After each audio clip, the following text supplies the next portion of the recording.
La vuelta al mundo en 80 días de Julio Verne. Novela en 37 capítulos. Capítulo 9. La distancia entre Suez y Adén es exactamente de 1.300 millas y el pliego de condiciones de la compañía concede a sus vapores un transcurso de 138 horas para andarlo. El Mongolia, cuyos fuegos se activaban considerablemente, marchaba de modo que pudiese adelantar la llegada reglamentaria. La mayor parte de los viajeros embarcados en Brindisi iban a la India. Unos se encaminaban a Bombay y otros a Calcuta.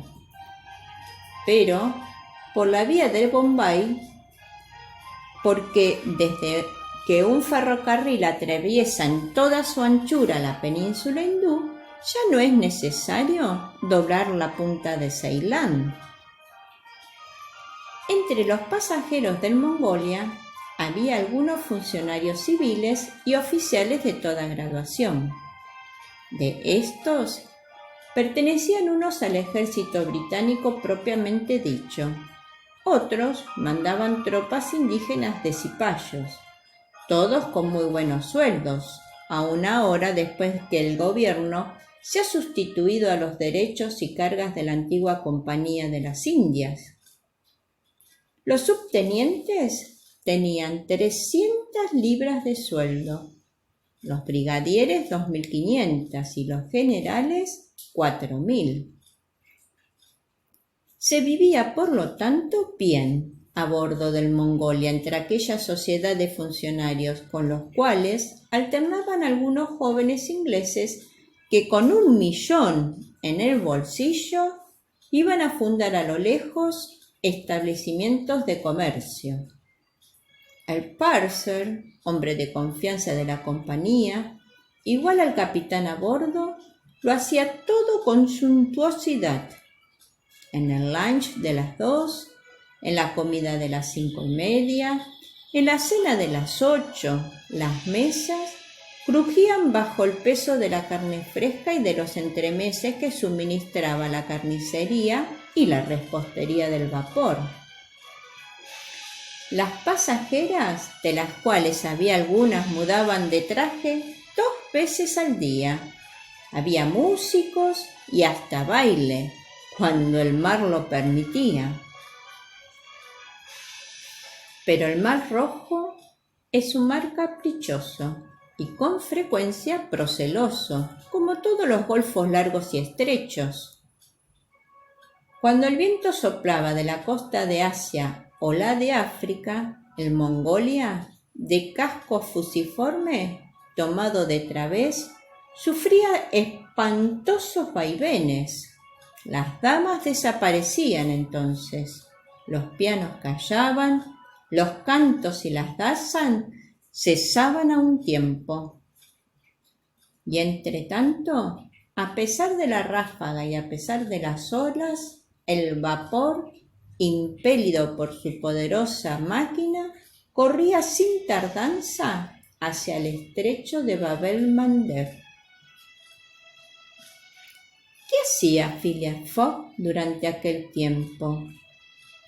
Pudiera creerse que siempre inquieto y ansioso se preocupaba de los cambios de vientos perjudiciales a la marcha del buque, de los movimientos desordenados del oleaje que podían ocasionar un accidente a la máquina, en fin, de todas las averías posibles que, obligando al Mongolia a arribar a algún puerto, hubiesen comprometido el viaje?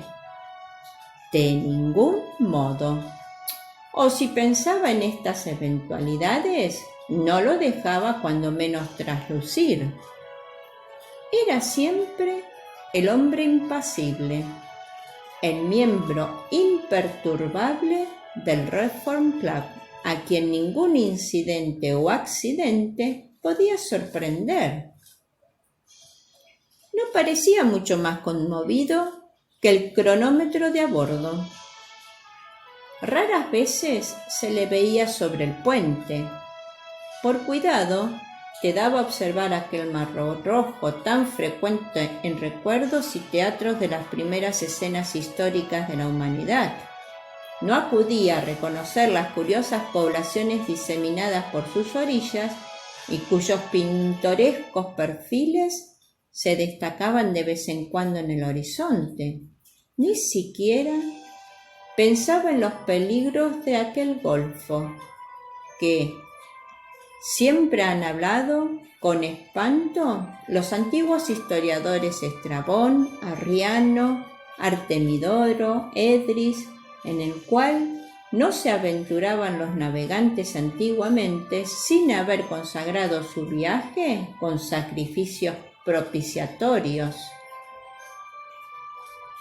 ¿Qué hacía entonces aquel hombre original encarcelado en el Mongolia? Hacía primeramente sus 4 comidas diarias, sin que nunca el cabeceo ni los vaivenes pudieran desconectar máquina tan maravillosamente organizada, y después jugaba al whist. Había encontrado compañeros para el juego tan rabiosamente aficionados como él, un recaudador de impuestos que iba a Goa, un ministro, el reverendo Décimo Smith, que regresaba a Bombay, y un brigadier general del ejército inglés que iba a reunir con su cuerpo en Benarés. Estos 3 personajes tenían por el whist igual pasión que Mr. Fogg y jugaban horas enteras con no menos silencio que él. En cuanto a Passepartout, no le atacaba el mareo. Ocupaba un camarote de proa y comía concienzudamente. Debemos decir que este viaje, hecho en tales condiciones, no le disgustaba y procuraba sacar partido de él. Bien mantenido, bien alojado, veía tierras y por otra parte tenía la esperanza de que esta broma acabaría en Bombay. Al día siguiente de la salida de Suez, el 29 de octubre, no dejó de darle gusto el encuentro que hizo en el puente del obsequioso personaje a quien se había dirigido al desembarcar en Egipto. «No me engaño», le dijo al acercarse con amable sonrisa. «Vos sois el caballero que tan pacientemente me sirvió de guía por las calles de Suez». «En efecto», respondió el agente, «os reconozco. Sois el criado de ese inglés tan original». «Precisamente, señor Fix». «Ah, señor Fix», respondió Passepartout, «me alegro de veros a bordo. ¿Y a dónde vais?» «Lo mismo que vos, a Bombay». «Mucho mejor.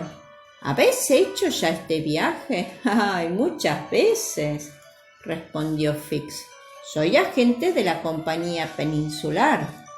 «Entonces, ¿conocéis la India?» «Pero sí», respondió Fix, que no quería aventurarse mucho. «¿Y es curioso este país?» «Muy curioso.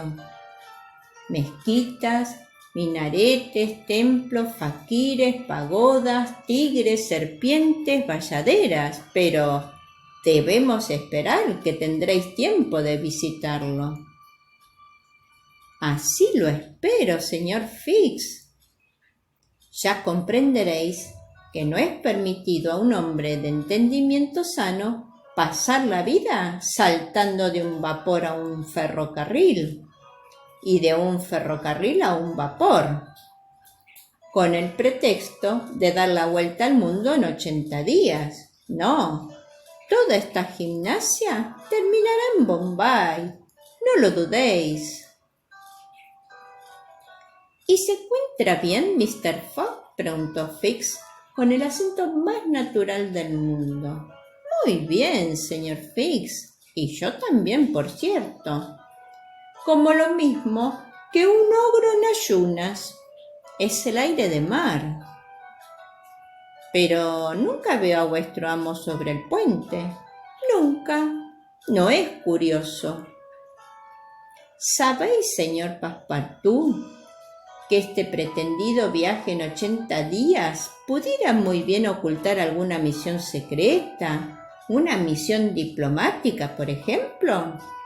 A fe mía, señor Fix, que yo nada sé, os lo declaro, ni daría media corona por saberlo. Desde este encuentro, Passepartout y Fix hablaron juntos con frecuencia. El inspector de policía tenía empeño en trabar intimidad con el criado de Mr. Fogg. Esto podría serle de útil en caso necesario. Le ofrecía a menudo en el bar del Mongolia algunos vasos de whisky o de pale ale, que el buen muchacho aceptaba sin ceremonia y hacía repetir para no ser menos, pareciéndole al señor Fix un caballero muy honrado. Entretanto, el vapor marchaba con rapidez. El día 13 se divisó la ciudad de Mocha, que apareció dentro de una cintura de murallas ruinosas sobre las cuales se destacaban algunas verdes palmeras. A lo lejos, en las montañas, se desarrollaban vastas campiñas de cafetales. Fue para Passepartout un encanto la vista de esa ciudad célebre, y aún le pareció que con sus murallas circulares y un fuerte desmantelado que tenía la configuración de un asa, a semejante de una enorme taza de café. Durante la siguiente noche, en Mongolia, cruzó el estrecho de Bab el-Mandeb, cuyo nombre árabe significa la puerta de las lágrimas, y al otro día, 14, hacía escala en Steamer Point, al nordeste de la rada de Adem. Allí era donde debía reponerse de combustible. Grave e importante asunto es esta alimentación de la hornilla de los vapores a semejantes distancias de los centros de producción. Solo para la compañía peninsular es un gasto anual de 800.000 libras. Ha sido necesario establecer depósitos en varios puertos, sabiendo el costo del carbón en tan remotos lugares a 3 libras y pico la tonelada. El Mongolia tenía que recorrer todavía 1.650 millas para llegar a Bombay y debía estar 3 horas antes en Steamer Point a fin de llenar sus bodegas. Pero esta tardanza no podía perjudicar de ningún modo el programa de Phileas Fogg. Estaba prevista además el Mongolia, en lugar de llegar a Adén el 15 de octubre por la mañana, entraba el 14 por la tarde y era un adelanto de 15 horas. Mr. Fogg y su criado bajaron a tierra porque aquel deseaba visar el pasaporte. Fix lo siguió procurando no ser observado. Cumplidas las formalidades, Phileas Fogg volvió a bordo a proseguir su interrumpida partida de whist. Pero Passepartout se detuvo, según su costumbre, callejeando en medio de aquella población de somalíes, banianos, parsis, judíos, árabes, europeos, que componen los 25.000 habitantes de Adén. Admiró las fortificaciones que hacen de esa ciudad el Gibraltar del Mar de las Indias y unos magníficos aljibes en que trabajaron ya los ingenieros del rey Salomón. ¡Qué curioso es eso! ¡Qué curioso!, decía Passepartout volviendo a bordo. Me convenzo de que no es inútil viajar si se quieren ver cosas nuevas. A las 6 de la tarde, el Mongolia batía con las alas de su hélice las aguas de la rada de Adén y surcaba poco después el mar de las Indias. Se concedían 168 horas para hacer la travesía entre Adén y Bombay. Por lo demás, el mar fue favorable, el viento era noreste y las velas pudieron ayudar al vapor. El buque, mejor sostenido, cabeceó menos y los pasajeros volvieron a aparecer sobre el puente recién compuestas, comenzando de nuevo los cantos y los bailes. El viaje se hizo con las mejores condiciones y Passepartout estaba muy gozoso de la amable compañía que la suerte le había deparado en la persona del señor Fix. El domingo 20 de octubre a mediodía se avistó la costa hindú. 2 horas más tarde, el piloto montaba a bordo del Mongolia. En el horizonte, un fondo de colinas se perfilaba armoniosamente sobre la bóveda celeste y muy luego se destacaron vivamente las filas de palmeras que adornaban la ciudad. El vapor penetró en la rada formada por las islas Salcette, Elefanta y Bachter y a las 4:30 atracaba en los muelles de Bombay. Phileas Fogg terminaba entonces la 33ª partida del día y su compañero y él, gracias a un manejo audaz, concluyeron aquella bella travesía haciendo las 13 bazas. El Mongolia no debía llegar a Bombay hasta el 22 de octubre y arribó el 20. Era por consiguiente una ventaja de 2 días desde la salida de Londres, la cual fue inscrita metódicamente en la columna de beneficios del itinerario de Phileas Fogg. Capítulo narrado, capítulo finalizado. Fifi la Cuentacuentos agradece tu escucha. Ansía que este capítulo haya sido de tu agrado, pero para continuar con la historia habrá que seguir esperando.